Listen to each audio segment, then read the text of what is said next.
नमस्कार सभी को, कैसे हो आप सब। आज हम सभी शारीरिक शिक्षा के अंदर नेतृत्व के बारे में बातचीत करेंगे। नेतृत्व यानी किसी भी व्यवसाय को सुचारू रूप से अच्छी प्रकार से चलाने के लिए एक कुशल नेतृत्व की आवश्यकता होती है। जीवन के सभी क्षेत्रों में नेतृत्व रीढ़ की हड्डी की तरह कार्य करती है।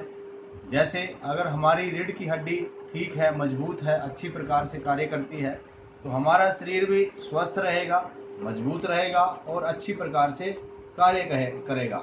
इसी प्रकार से अगर नेतृत्व मजबूत है, अच्छा है, तो संबंधी क्षेत्र में अच्छा विकास होगा और अच्छी तरह वो कार्य करेगा।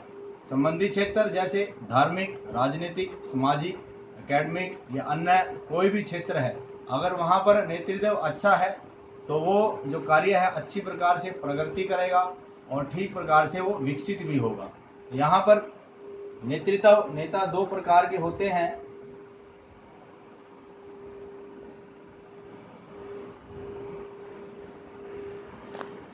जन्मजात और निर्मित। जन्मजात यानी जो नेता जिसमें जन्म से ही ऐसे गुण पाए जाते हैं जो ठीक प्रकार से नेतृत्व करता है, उसको हम जन्मजात नेता कहते हैं। निर्मित निर्मित वह नेता होते हैं जिनका हमने निर्माण किया होता है, जैसे समूह में चुनाव के द्वारा।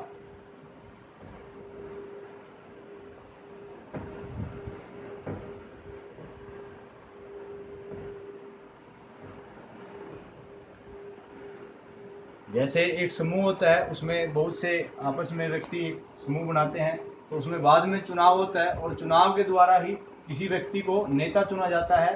तो इस प्रकार से समूह में चुनाव के द्वारा उसको हम नेता चुनते हैं। ऐसे ही अधिकारियों द्वारा नियुक्ति।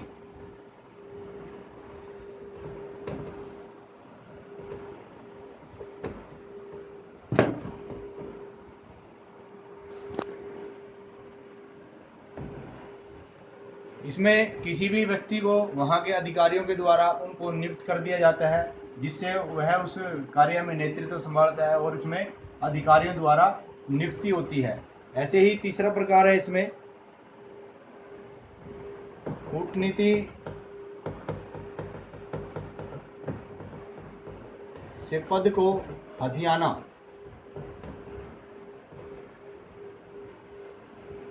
कोई भी किसी प्रकार की कूटनीति रणनीति बनाकर या चाल चलकर उस पद को हथियाना, इस प्रकार भी निर्मित नेता बनते हैं।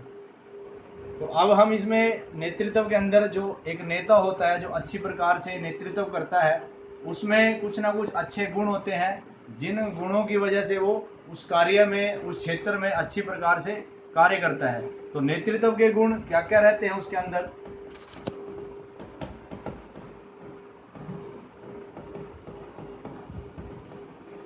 सबसे पहला है बुद्धिमान।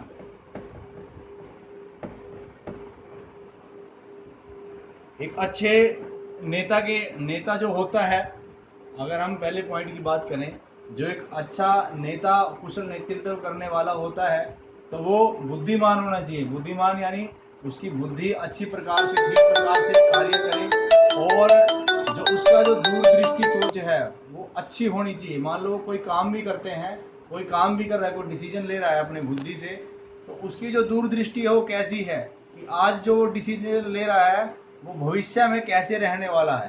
तो ऐसे उसकी दूरदृष्टि सोच होनी चाहिए, बुद्धि में प्रखर होना चाहिए, तो वो अच्छी प्रकार से नेतृत्व कर सकता है। दूसरा इसमें प्रभावशाली व्यक्तित्व।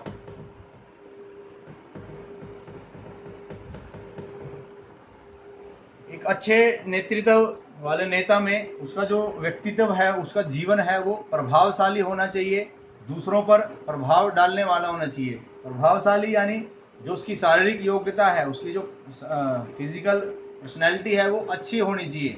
ऐसे ही फिर उसकी जो मानसिक योग्यता है, जो उसकी मानसिक रूप से सोचने की क्षमता है, वो भी ठीक रहनी चाहिए। और तीसरा उसका जो बौद्धिक प्रखर है वो बौद्धिक रूप से मजबूत होना चाहिए, ज्ञान उसको अच्छा होना चाहिए।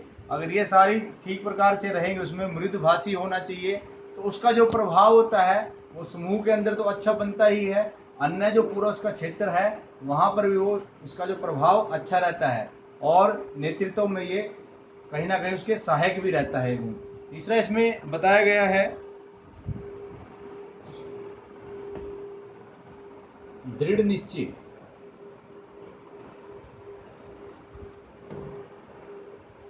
किसी भी काम के प्रति वह दृढ़ निश्चय उसका होना चाहिए। अगर वो काम उसने ठान लिया कि ये काम करना है, तो कहीं ना कहीं उस काम के प्रति उसको दृढ़ निश्चय रखना चाहिए कि आज नहीं कुछ समय बाद ठीक प्रकार से इसको कार्य को करेंगे, और उसके काम के प्रति अगर उसका दृढ़ निश्चय है तो 100% उसको उसमें सफलता भी मिलती है, और कहीं ना कहीं वो उसके अच्छे नेतृत्व के गुण को भी दर्शाता है। इसके बाद इसमें अगर हम बातचीत करें तो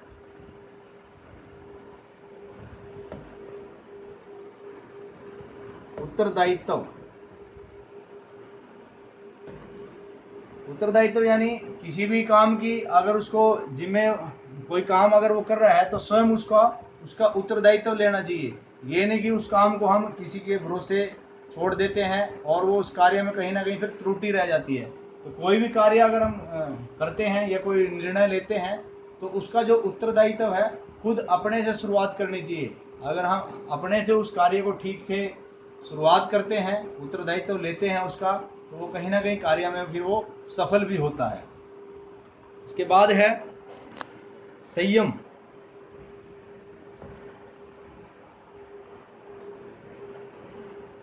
एक अच्छे नेता के लिए किसी भी काम में सफलता प्राप्त करने के लिए उसके अंदर संयम होना बहुत आवश्यक है, बहुत जरूरी है। अगर कोई भी वो काम करते हैं, कई बार उसमें हमें सफलता भी मिलती है, असफलता भी मिलती है, तो गुस्सा ना होकर अपने आप पर संयम रखना चाहिए और धीरे धीरे फिर दोबारा उस काम की तरफ बढ़ना चाहिए ताकि उस काम में हमें सफलता मिल सके। तो ये भी नेतृत्व का एक गुण है। उसके बाद है कल्पना। अच्छे नेता को के अंदर कुछ ना कुछ कल्पनाएं होनी चाहिए। जब भी वो कार्य करता है या फिर अपना कुछ भी कार्य करता है तो कहीं ना कहीं उसके मन में दिमाग में कल्पनाएं चलती रहनी चाहिए। अगर ठीक प्रकार से वो कल्पना उसके दिमाग में चलती है, बहुत प्रकार की कल्पनाएं करता है, तो वो कहीं ना कहीं कुछ अच्छा निर्णय भी लेता है बाद में, और उस जो उसके दिमाग में कल्पना चल रही है उसको वो अपने समूह में चर्चा करता है या फिर अपने जो आपस के लोग होते हैं उसमें बातचीत करता है। फिर धीरे धीरे वो कल्पना होती है जो वो धरातल पे भी उतरती है, और उसमें जब उसको सफलता मिलती है तो उसका जो नेतृत्व है और अच्छा प्रभावशाली होता है। उसके बाद अगर हम बातचीत करें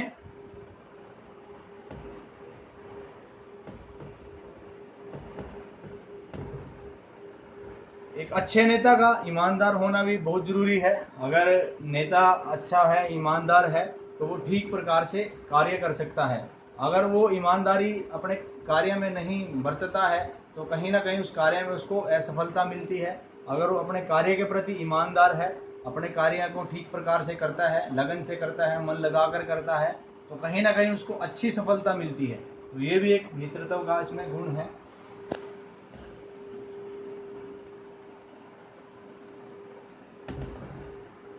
समय पालन। नेतृत्व के अंदर समय पालन का बड़ा महत्व है। कोई भी कार्य है, किसी भी तरह का कार्य है, अगर उसको वो समय का पालन करता है तो जल्दी से उसमें सफलता भी मिलती है। तो ये जो समय पालन है ये भी खुद से शुरुआत करनी पड़ती है। अगर हम खुद इसका पालन करेंगे तभी हम अपने समूह को, समाज को इस तरफ आकर्षित कर सकते हैं, और धीरे धीरे जब सभी इस महत्व को समझते हैं तो कहीं ना कहीं उस कार्य में हमें सफलता भी मिलती है। इसके बाद है सेवा भाव।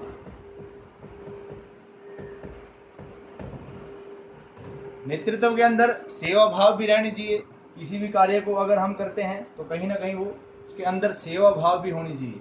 अगर वो उसके अंदर सेवा भाव होगा तो वो दूसरों की ज़रूरतों को, दूसरों के दिक्कतों को, परेशानियों को वो समझेगा, और इस प्रकार से अगर उसमें सेवा भाव रहती है तो उस संबंधित क्षेत्र को विकसित होने में अच्छा फायदा मिलेगा और कहीं ना कहीं वो ठीक प्रकार से रहेगा भी। ऐसे ही बहुत से और भी नेतृत्व के गुण हैं। अगर हम बातचीत करते हैं जैसे उत्साह। एक अच्छे नेता में किसी भी काम के प्रति उत्साह रहना चाहिए। अगर उसके अंदर किसी भी काम के प्रति उत्साह है तो उस काम को लेकर वो उत्साह से करता है तो और उसमें प्रगति मिलती है। अगर कहीं ना कहीं उसमें कुछ निराशा है, किसी प्रकार की कोई निराशा रहती है, तो उस काम में उसको सफलता नहीं मिलती, असफलता मिलती है। इसलिए संबंधित क्षेत्र को अच्छे प्रकार से चलाने के लिए उस नेता के अंदर उत्साह भी रहना चाहिए। उसके बाद उदार, एक अच्छे नेता उदारवादी भी होना चाहिए, उसमें उदार दृष्टिकोण रहना चाहिए, सबके प्रति एक उदारवादी रहना चाहिए। अगर हर बार वो चिड़चिड़ा रहेगा या फिर गुस्सा करेगा तो कहीं ना कहीं उस काम पर उसका असर पड़ेगा और उसको सफलता नहीं मिलेगी। इसलिए उस नेता को उदारवादी भी रहना चाहिए। इसके बाद है अनुशासन।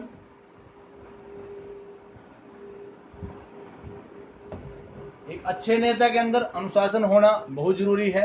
अगर उसके अंदर अनुशासन है तो वो ठीक प्रकार से उस कार्य को करेगा और कहीं ना कहीं उस क्षेत्र में उसको सफलता भी मिलेगी। अनुशासन यानी कोई भी कार्य कर रहे हैं हम तो उसके कुछ नियम सिद्धांत बनाते हैं। अगर उन सिद्धांतों नियमों के अनुसार हम बंद कर वो कार्य करते हैं और जब हम उस कार्य करते हैं तो समाज समूह भी देखता है और धीरे धीरे सारा समाज में परिवर्तन होता है। तो वो नेता एक अच्छे नेतृत्व से समाज के अंदर एक अनुशासन भी लेके आता है और उस संबंधित क्षेत्र में अच्छी प्रगति होती है। तो अनुशासन भी अच्छे नेता का एक अच्छा गुण है। उसके बाद है आत्मविश्वास।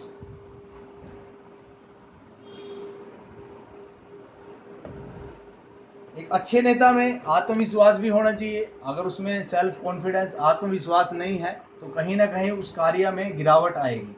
कोई भी अगर वो कार्य कर रहा है, डिसीजन ले रहा है या अपनी बात को रख रहा है तो थोड़ा निडर होकर अच्छी प्रकार से विश्वास से अगर वो रखेगा तो जो जनता है वो वहाँ के या फिर कर्मचारी है उस बात को समझेंगे भी और आगे उस भविष्य में उस बात को लेकर ठीक प्रकार से कार्य भी करेंगे।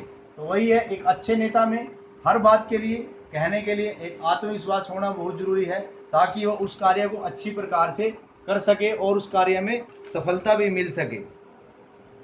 ऐसे ही फिर चरित्रवान।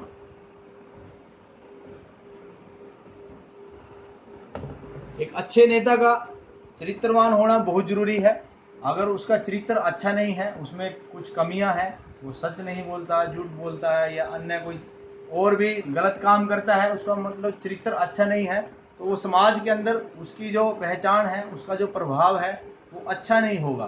क्योंकि बिना चरित्र के व्यक्ति कुछ अच्छा काम नहीं कर सकता। अगर चरित्र अच्छा है तो समाज का एक अच्छा संदेश भी जाता है और समाज के लिए वो आदर्श प्रस्तुत भी करता है। इसलिए एक नेता का चरित्रवान होना बहुत जरूरी है ताकि वो समाज में अच्छी प्रकार से कार्य भी कर सके। उसके बाद है निर्णय की योग्यता।